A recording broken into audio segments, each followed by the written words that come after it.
Hello bachcho, let's read the question. The question says an aluminium ring B faces an electromagnet A. The current I through A can be altered. Then which of the following statement is correct? First option बोल रहा है बच्चों, if I decreases then A will repel B. Second, whether I increases or decreases and B will not experience any force. Third is if I increases A will repel B. And the fourth one is if I increases A will attract B. तो यहाँ पे बच्चों आपको इस question को solve करने के लिए एक बेसिक सा की कंसेप्ट क्लियर होना चाहिए, तो आप इजीली इस क्वेश्चन को सॉल्व कर सकते हैं। आपको लेंस लो क्लियर होना चाहिए बच्चों, ठीक है। तो लेंस लो अगर आपको क्लियर है तो आप इजीली इसका आंसर आइडेंटिफाई कर सकते हैं, ठीक है। तो लेंस लो क्या होता है बच्चों? लेंस लो हमको बताता है it oppose the change in magnetic flux, it oppose the change in magnetic flux. अब कौन अपोज कर रहा है? Induced EMF. सबसे इंपॉर्टेंट चीज क्या है बच्चों? इंड्यूस्ड ईएमएफ, ठीक है। Induced EMF oppose the change in magnetic flux. And एक और इंपॉर्टेंट चीज which is responsible for its production. Induced EMF बनने की कंडीशन क्या होती है? मैग्नेटिक फ्लक्स का चेंज होना, और जिसकी वजह से बना है उसी को क्या करता है बच्चों? ये अपोज करता है, विच is responsible for its production, which is responsible for its production, ठीक है। It opposes a change in magnetic flux, or you can say that the polarity of induced EMF is such that it opposes a change in magnetic flux which is responsible for its production। जिसकी वजह से बना है induced EMF, जिसकी वजह से बना है उसी को क्या करता है? अपोज करता है। और किसकी वजह से बनता है? चेंज इन मैग्नेटिक फ्लक्स की वजह से। और इसी को क्या कर रहा है बच्चों? ये अपोज कर रहा है। तो ये एक बेसिक चीज आपको क्लियर होनी चाहिए, ठीक है।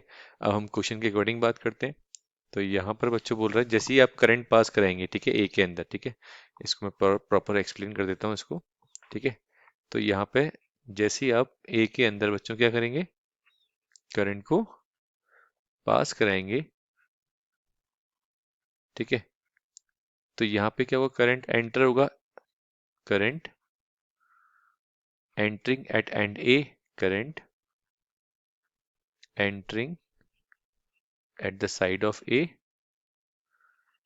सो इट डेवलप साउथ पोलरिटी। देखिए करंट की डायरेक्शन चेक करिए यहाँ पे कैसी है, कैसी आ रही है बच्चों? क्लॉकवाइज आ रही है। क्लॉकवाइज में करंट की डायरेक्शन अगर क्लॉकवाइज है तो कैसा पोलरिटी बनता है? साउथ, ठीक है।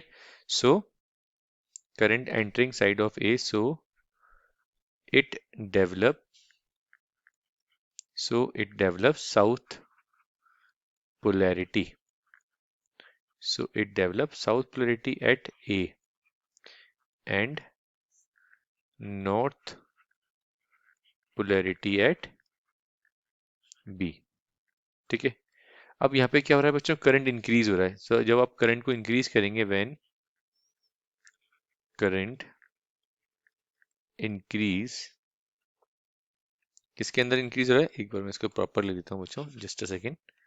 जब आप करंट को इंक्रीज कर रहे हैं बेसिकली, ठीक है, किसके अंदर? इन electromagnet A, so it is like north of the magnet, it is like north of the magnet approaching the ring B। इस तरीके का लग रहा है कि जो एक मैग्नेट का जो नॉर्थ पोल है वो किसको अप्रोच कर रहा है? बी की तरफ, क्योंकि मैग्नेटिक फील्ड लाइंस निकल रही है नॉर्थ पोल से, ठीक है। Approaching the ring B, so due to Lenz law, due to Lenz law, बढ़ती हुई मैग्नेटिक फील्ड लाइंस को ये क्या करेगा? रिंग क्या करेगा? उसको अपोज करेगा। उसको अपोज करने के लिए अपनी मैग्नेटिक फील्ड भी किस तरीके से बनाएगा कि इसकी एक ही मैग्नेटिक फील्ड को अपोज कर सके, ठीक है। तो उसकी वजह से ये भी अपने नॉर्थ पोल बनाएगा, ठीक है। क्या बनाएगा? नॉर्थ पोलरिटी डेवलप करेगा। So due to Lenz law of ring B facing B develops north polarity, develop north polarity, hence there is a repulsion. अब दोनों के, अब देखिए ए जो इलेक्ट्रोमैग्नेट है, ठीक है, यहाँ पे एग्जांपल ले लेते हैं।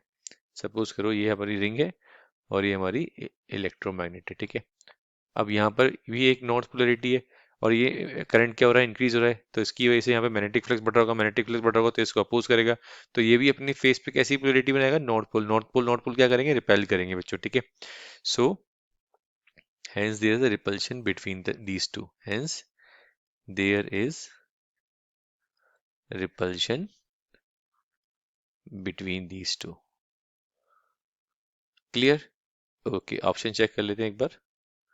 So, the correct option is if I decreases, A will repel B. नहीं, ये तो incorrect है.